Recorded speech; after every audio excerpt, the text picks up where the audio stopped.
really just, what he said to me at that time was just that he really wanted to make sure that he cultivated me not only as a musician, but as a businessman and also as a human being. You know, his whole thing was like he wanted to really develop the wholeness of being a musician, and I thought that was like really special.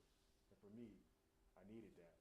Coming to the big city, man, you can get into a lot of different stuff, man. So you know, I needed someone with guidance, and I knew that cared about me. And so I decided to go to Juilliard, and from there, things really started to rock and roll, man. I graduated and decided I wanted to become a teacher. So I'm actually a middle school teacher in the South Bronx as well. I've been doing that for about 14 years now. So during the day, I'm Mr. Hunter, and at night, I'm Batman. So that's the way it works. The kids keep me humble. They don't care. They're like, you playing with who? Oh yeah, whatever. Yeah, so Mr. Hunter, yeah. So that kind of keeps me. I never get a big head because you know I could talk about, oh, I'm playing with Christian McBride, and they're like, yeah, who? But it's cool. Every kid in this program takes music, so that comes with benefits and some challenges as well. But I love it. I mean, the kids. Like I said, I've been doing it so long that I have students in their early 20s. You know, they graduated college and they come back, and I'm like, you turned out okay, man. That's good. I'm glad I had something to do with that. But you know, it's been great, man. So you know, living in New York, playing with these greats, I feel very blessed. And so today, I am going to do some playing for you guys. But primarily, I really want you all to think about your identity on the instrument. Who are you? I'm going to say something to you that Carl told me when I was in school. He said, you know, once you graduate here, you know you're competing with me, right? I was like, it like sobered me up. I never even thought about it in that way, but I was just like, oh my goodness, I need to practice. You know, it gave me even more incentive to practice and also to figure out exactly what makes me, or what's my sound, what's my approach, so that I know why somebody continues to call me. That makes sense? Sure. So I'm going to play a little bit. I'm going to kind of do like an open drum solo sort of thing. If I get into something, that's cool. If not, I might just leave it in this like, you know, space, kind of fill out the room. I really like the sound of the room, but I want you to think about what are your strengths. And if somebody had to say how to describe yourself on a kit, what would you say?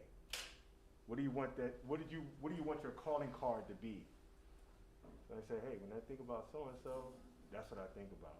Because we all know the guys that we all emulate, you know, Max and Philly and Chris Dave and you know Terry on. It's like the list goes on. Justin Brown. We all know like these people, and you go, oh yeah, Justin. Woo! When I think about Justin, I think about this, and or Billy Higgins or so. Just want you to think about that because I think it's super important. As you become a professional, to be able to distinguish yourself from the masses, because 1, 2, 3, 4, 5, 6, 7. Hey, I'm competing with you guys as well, so you know, in a good way. But you know, hey, at the end of the day, gotta pay some bills. It always comes back to the bills. Still live in America. Still live in America. All right. Cool. If it's any consolation, I'm not a drummer, so you're not competing with me. Oh, all right. Good. That's That's one one less person. less Thank person. Man, thank you for alleviating that pressure. Thank you for the wonderful Java. Cool. Yeah, man. When Carl told me that, I was like, oh my goodness. Yeah. And please feel free, ask as many questions as you like. I don't have any investment things I can give you, but.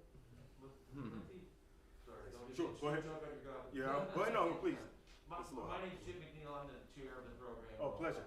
And this is Joel Spencer. Yes, sir. Okay, you guys met. Okay, cool.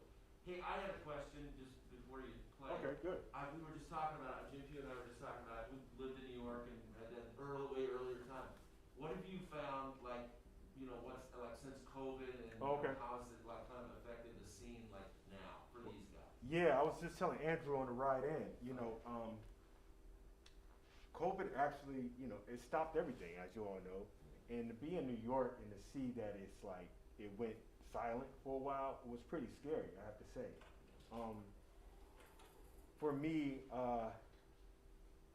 things kind of kept, you know, moving along. As I said to you guys, I'm a school teacher as well, so I was doing a lot of remote learning. And so that kind of gave me a lot of stability financially in that particular way. I feel very blessed to be able to say that. I did decide in undergrad to study music education, so I'm a music ed major. And you know, a lot of my friends at the time was like, man, what are you doing, man? You can play, man. What are you doing? But I was like, listen, man. Right on. If I break my arm, man, then what, man? Like, you know, oh man, whatever, man, that ain't never gonna happen. No, thank God, it has never happened. But when the pandemic happened, I was totally like, Yeah. thank you. And I have my mom to really thank as well, because she like really like pushed me in that direction. And as you all know, I mean, one of the things that I've started to even understand too, more so about the arts, is that the arts, in order for the arts to continue, there has to be an element of education.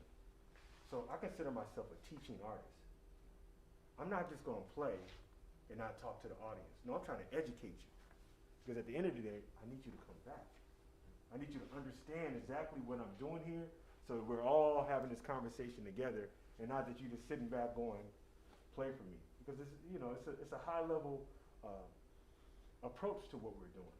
And so it's important to build that audience. So, but getting back to the pandemic, you know, Spike Wilner, Smalls, I mean, this guy was rocking and rolling, man. You know, so he kept a lot of us employed. You know, I mean, he had a somewhat of a rotation, and surprisingly, I was playing there more than I ever had prior. I was like, man, I'm playing at Smalls like every week now. This is like, it's never, you know, it usually happens, but you know, it's so many people in New York.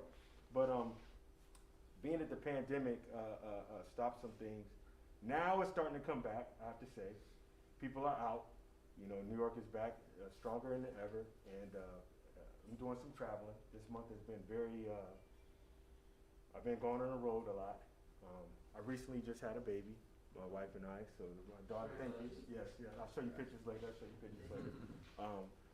weeks. It should be 7 weeks to Sunday. So I've been like, you know, grateful. So right now it's like a great time for me because obviously my daughter and my wife and I are so happy, but I'm also on maternity leave, so it allows me some more flexibility to be able to do some different things that I probably during the school year may have been a little bit more challenging. But I will say just be as versatile as possible, guys. I mean, if the pandemic didn't teach you anything, get your social media going.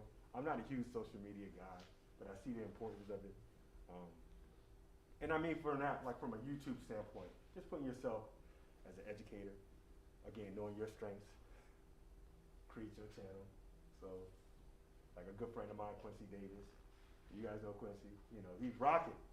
You know, he's rocking it now. I'm like, dang, Quincy's all over the place. But these are the type of things that you have to do in this particular day and age. Don't just lean on one particular aspect, you know, of your game. You know, NBA, right? Everybody can shoot the three now, right?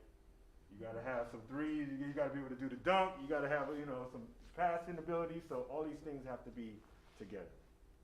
Does that answer your question? Yeah, no, that's great. Cool. I just wanted to thank you for, Yeah. because we do that all the time, you know, all of us played for years and toured and did the playing and got into teaching later, and it's like, thank God Yeah. it's there for those times.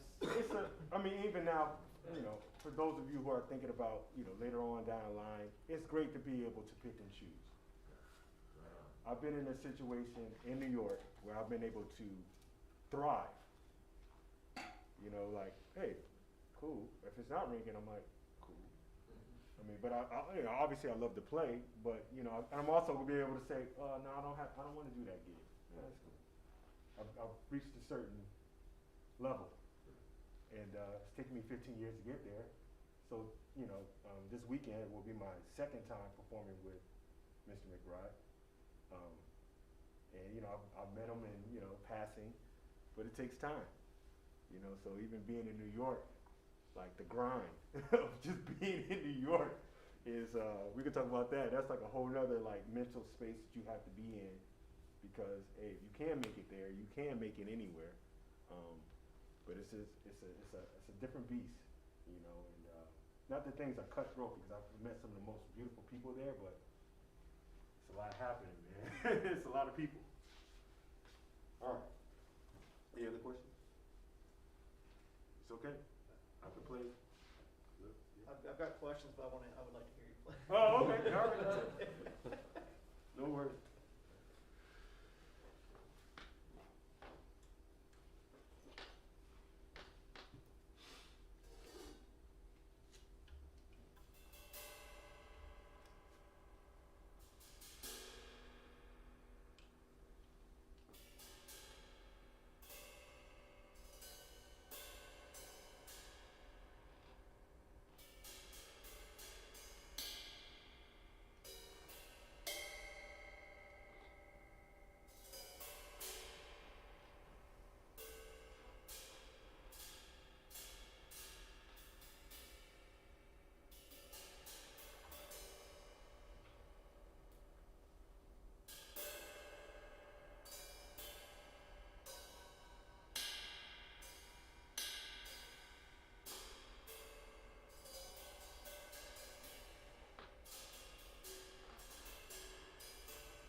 Thank you. solo.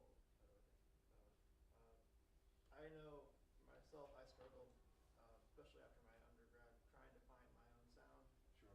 Sure. And I would find myself trying to imitate other players that were getting a lot of gigs in my area. Sure. And there were times that I would get clocked for that by other people. I didn't know if you'd ever struggled with that, and what were some ways you broke out of that, or methods you used to try and find your own. Yeah, I think we all start, emulating somebody that we love and love the way they sound, especially if they're working a lot. Like, hey, and at the end of the day too, if somebody's sound becomes a part of the ether, so people are looking for Elvin Jones' sound. I want you to play in this vibe, or I want you to play like this. I think it's really important, and I still have now started to become more comfortable. It takes time. Yeah. But playing with records, but not emulating the record. Like you want to have some of the things together that you like from the record, but what I have done, and even as of recently, is saying like, you know what, I'm not gonna play what I know that the guy on the record played. I know the hits. And even I have created my own charts of the music where I just throw on the click and I'll just play, because I know the song, I know the melody.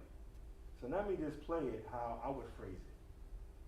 Because what I have found is that sometimes, even on the bandstand, if you're doing like this in your mind, should I play it like this or that? That's affecting the momentum of the music. And at the end of the day, you want you. At the end of the day, yeah, I know you want Max Roach. He's no longer with us. We want you. That's why we called you for the gig. And so it's something that goes in yourself. You have to remind yourself about why it is that you're doing it. And just believe in the sound, the ideas that are coming from you. It's a belief system. And that's the only thing I can really say. You just gotta don't compare yourself. You just gotta say, you know what, this is how I'm gonna play it. Yeah. Maybe 50 years from now, they might think that you're a genius.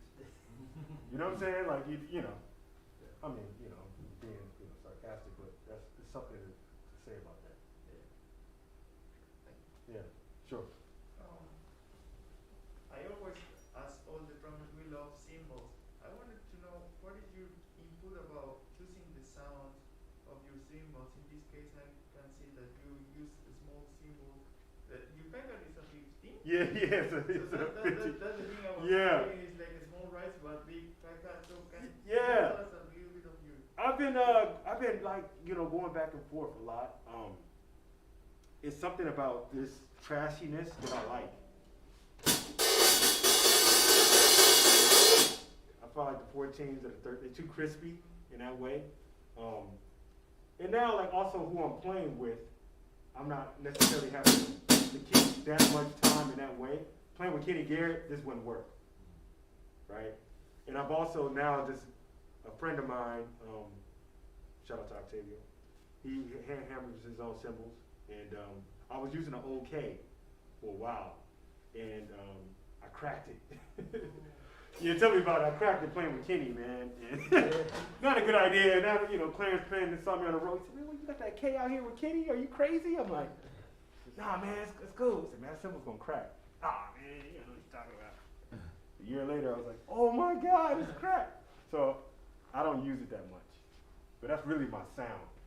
So this is also another hand-hammered cymbal from Jesse Simpson. And I'm just kind of going for, I really like the fact that it's large, but it gets out of the way. You know what I mean? Like, I'm at a point now where I don't want it to overbear. I want to be able to lay into it, but not it ring. So, in this cymbal right here, I like the darkness of it. But for me, I'm leaning towards now 20 inches all the way around, like 20s. Loving it. I'm like, do I need this extra weight? But yeah, something that's for me is like, getting out of the way, a lot of stick definition. Cause I want to be able to just lead the band with the ride cymbal, if I have to, and just not get in the way. Yeah, be sure. I saw you on a podcast on YouTube, and it said that the first jazz show you saw was Kenny Garrett. Yeah. Did that at the time affect your musical trajectory in a way, like, oh, now I want to go to jazz, or how did that affect Yeah, that's exactly what happened. I had never, like I said, I grew up church. You know what I'm saying? Like, so like, it was just so much energy coming off the stage. I didn't know what was happening. I was like, yo, what is going on? But Chris was just playing so much drums. I was like, yo, I want to do that. Whatever, you know, he got all the limbs going. I'm like, yo, this guy's crazy. You know, the energy level, if you've ever gone, is just like through the roof. But yeah, so to get that call from Kenny, it was like full circle, man. I was like, oh, and then we played at Blues Alley again. It was like, yo, I'm actually, oh man, this is amazing. And you know, I also felt like it was a big feather in my cap because these are so many great drummers that come through there. And so there's another one where I'm like, you think about Tane, you think about Chris, you think about Ronald, you're like, Blade. It's like, you're playing the tune, so you're like, oh, Blade does it like this. It's like, I can't do that, man. I gotta do it. He called me. So let me play it how would I play it? And I struggled with that in the beginning. He used to tell me, hey, just go ahead, yeah, I called you, man. I hear you thinking. I can tell you're thinking. Just play. And I'm like, okay. So then, you know, I'm still like, no, he doesn't really want me to play. He wants to sound like Tane. So, yeah, it took a little while, but I finally kind of freed my mind. So the belief system is where, I mean, literally in a mirror. He called you for the gig. Play it the way you play it. You listening? Yeah. Yeah, man. It's a mental, it's spiritual. So that's all I was saying. Like, if you know what your strengths, anybody want to talk about? Anybody know what their strengths are? Musically? Sure. I'd say I do a good job of listening, but sometimes I think that I can tend to like replicate people's ideas, Okay. like maybe too Too much. exactly, Okay. you know, to where it's like sounds like I'm just mimicking them. Sure. But I'm pretty good at that. My instincts are pretty good as far as on the fly stuff. I think that's a huge benefit. Yeah, right now it may seem like that's what you're doing. I mean, and that's cool. But for me, like, most drummers I find don't listen. Whatever, man. So, I'm the same way. I listen a lot too. Yeah. Like for me, an open drum solo is like, so I'm singing, I was playing like My Shining Hour. I'm like, I gotta put something in some type of context. I just can't just like, you know, some cats can do that. They just create a vibe and get the whole thing going, but that's not my strength. But I know that. So I'm like, let me play to my strength. Anybody else? You kind of just talked about it. I was going to ask you if the solo you played was just like stream of consciousness, or if you had certain guiding factors behind it.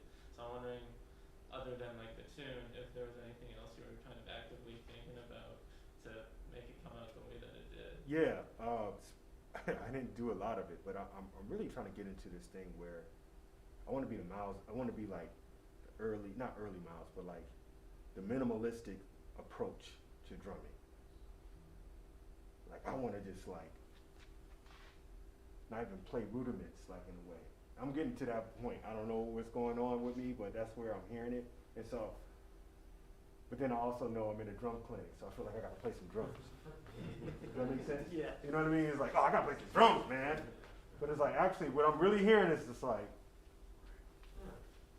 but in a context of a tune, and everybody knows the tune, and then it's like, oh, whoa, okay, he's phrasing. So I'm thinking more like a trumpet player than a drummer. I'm starting to come to that, like, that's my approach. But yeah, I try. Anyway. Yes. You said you have the gospel background. I was wondering if I don't know, did that what am I trying to say? Have you found ways to make your gospel background work in Yeah. jazz Yeah, context? yeah. Or, and like, how did that work out for you? Or? I think it's always going to be there. You know, first of all, I play mostly match script. I do play traditional very seldomly, and I'm still like practicing on it. It's something, you know, that I just always go back and forth with. But my touch is always going to have that feel, I think. That gospel back. I'm not going to, I mean, I hear some cats and I'm like, dang, yo, they sound like, you know, like they got that jazz sound. Like, you know what I mean? Their approach, the touch, this is like, man, so they do these licks and it sounds so great. And then when I do it, it's like, it's so heavy. I just can't take it out, man. It's just who I am, you know what I mean? So, but it is what it is. But yeah, it informs my playing all the time. I mean, I'm still trying to figure out ways to play more gospel into the jazz, which is like for me, why Eric Harlan and Terrion Gully and like these guys, like it resonates with me because I know that sound. I'm like, oh, okay, I can get into this. And for a while, jazz was, I didn't understand it. Too much going on, man. Bass player, everybody's like, everybody's playing. What is going on? But I just kept listening, and once I realized, for me, it was like, oh, this is all black music. Okay, so, all right, I know what this is. Oh, so like for me, playing a shuffle, I get a lot of compliments on my shuffle, right?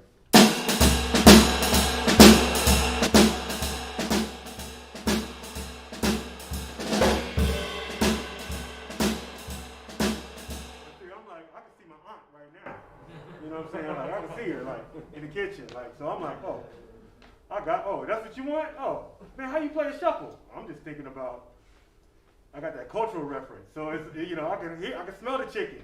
You know what I mean? Like, you know what I mean? So it's like one of those things.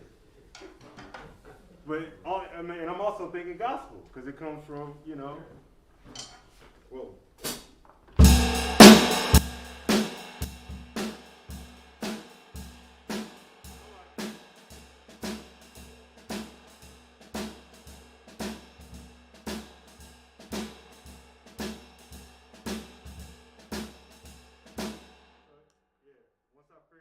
Correlation, I was like, and even hip hop and all of that, you know. Which is why I need a little bit lighter cymbals. I tend to like, yo man, I'm like, sorry, I'm not light. I'm like, I'm gonna lay into it. Yeah. Yes. So do you have your heel down most of the time, except to pick it up for doubles? I do both. Okay. Feathering, heel down. If I'm digging in, I go heel up. Mm-hmm. Yeah, it just depends. But even within a short amount of time, you can. Yeah, I can go back and forth. Yeah. I'll go. That's what I'm trying to work on. Yeah. That sort of touch. Yeah, so that's a whole nother. It's really important, man, for me to have is to try and gather as many sounds out of the instrument as possible. And yeah, that heel down definitely works. Because even for me, I'm realizing I played a lot of hi-hat, heel up. Right. What ends up happening is, for a ballad, if you play heel up, the sound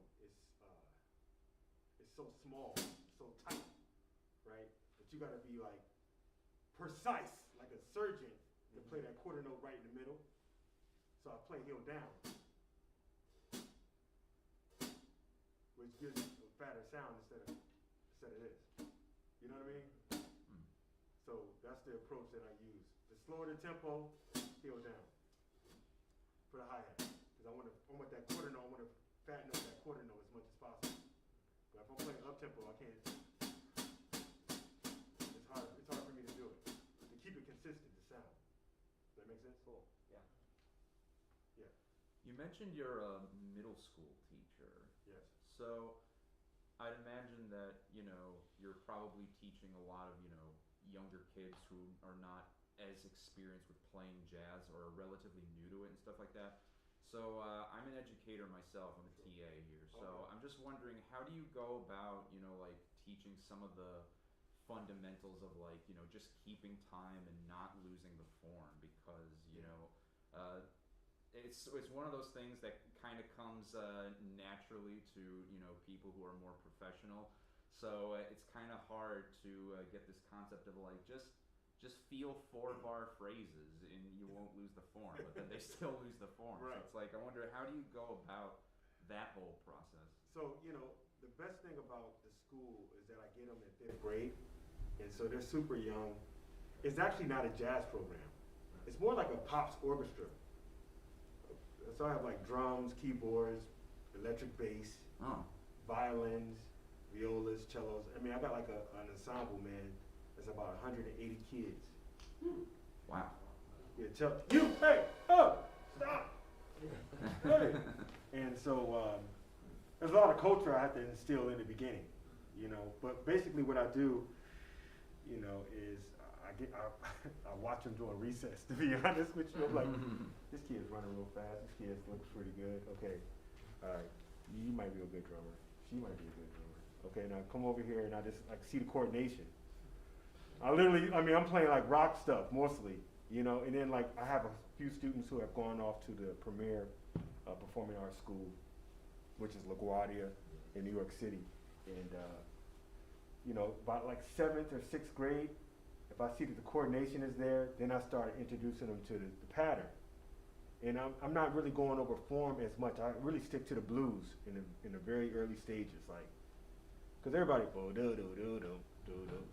everybody, you know, talk about the blues. They're like, oh, I got some blues because they from the South Bronx. They know about the blues. You know what I mean? Like, you know, it's crazy sometimes. But anyway, yeah, do it on form and get them that pattern. And then once they kind of understand the solo, the form of the blues, then I'm kind of able to compartmentalize. You know, I have my other drum set there, and we're trading 4s or 2s. You know, 2-bar phrases. Just something for them to understand the call and response. That's where I really get them. Call and response, they're like, okay. But it does take time, and they have to listen. Now you're trying to get middle school kids to listen to jazz. Yeah. That's a bit of a challenge. It's a bit of a challenge. But they fall in love with the drums.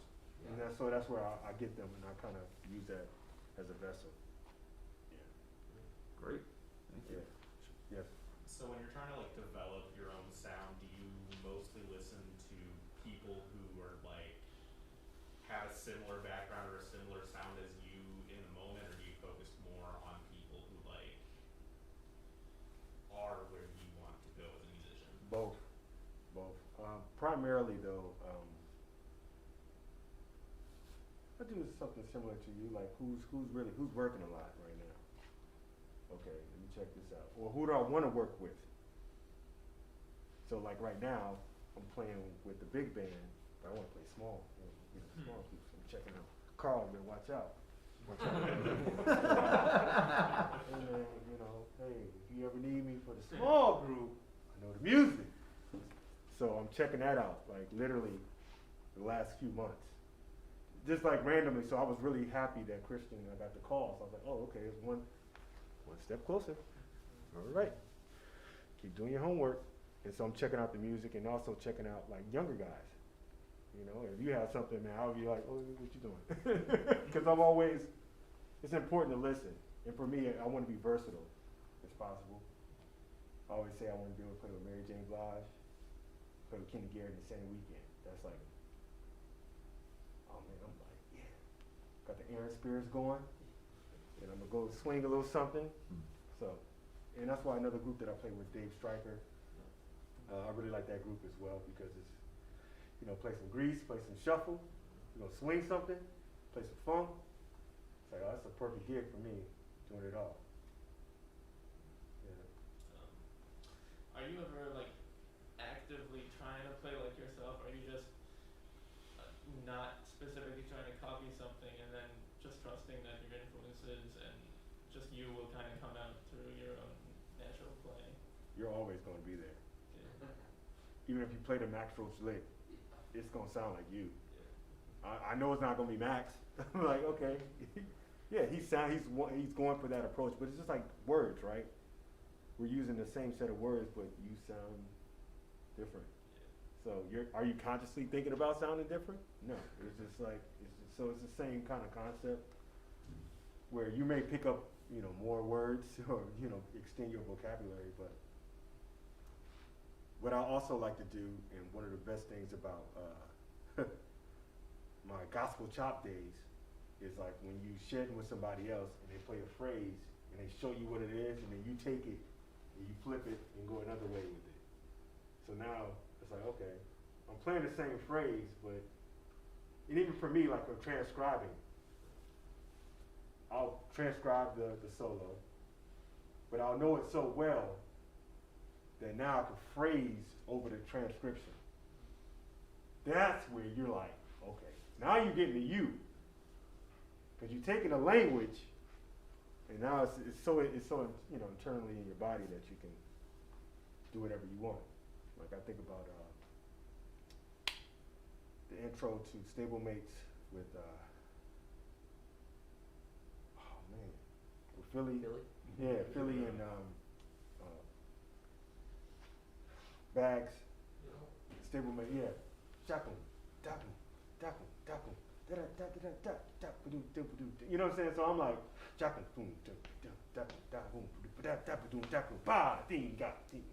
just, so I'm playing the phrase, but it's mine. Now I sound like McClenty. Now I'm going to the part you say about gospel. I'm not from here. Oh, sure. I notice that when people talk about gospel, it's very general. Okay. Can you explain your input about gospel and what would be, I don't know, the three basics? Thank you. When I'm thinking about gospel, I'm thinking like Kirk Franklin, I'm thinking Fred Hammond, I'm thinking Commission, I'm thinking Winans, I'm thinking Ty Tribbett, I'm thinking, so the drummers are like, George Spanky McGurdy, I'm going blank. But these are the artists that I'm thinking about, and so, Vashawn Mitchell, I mean, you check out some of that stuff, the arrangements, and they're memorizing this stuff. They're not reading it, so it's like, their brain, the capacity is pretty extensive. Where you from? Bolivia. Oh, nice. Yeah. I mean, hey, figure out a way. I'm sure you are already doing it, but incorporate that culture into the music. I mean, I'm sure you got a nice touch with your background. Like it's gonna be different, and that's what makes it unique and special. Oh, thank you. Yeah, I was trying to since you were starting with that, I was trying to maybe show us some, I don't know, what would be the three basics gospel? The gospel, like gospel. Yeah, beats. Ooh. Kind of like the three, I guess. Or what would be the ones that you like most? So you get a lot of.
Searching for that swing.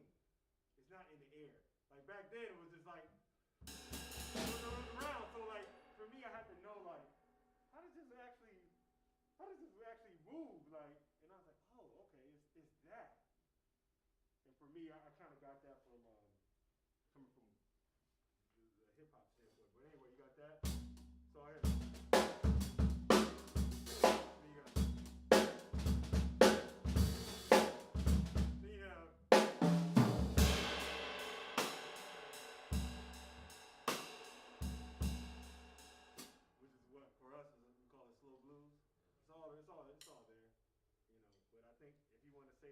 top 3, if you can hold those down, and being able to play to a click track. So in my church now, I get a chance to play with a click track, and that's like, I love it. I love Do you it. find any difference to play? You say that it could be a blues, that would be a gospel. Do you find a difference between one and the other? No, Okay. they're steeped in the same sauce. It's the same sauce, it's just another approach. Like, you know, you playing, you know, the same thing.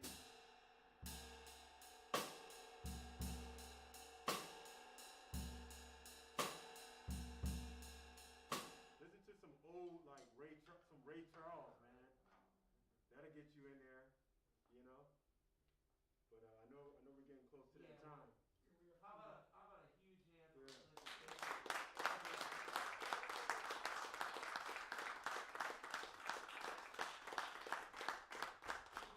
Thank you so much for doing this too. Yeah, Really no, appreciate it's great, it. it's great.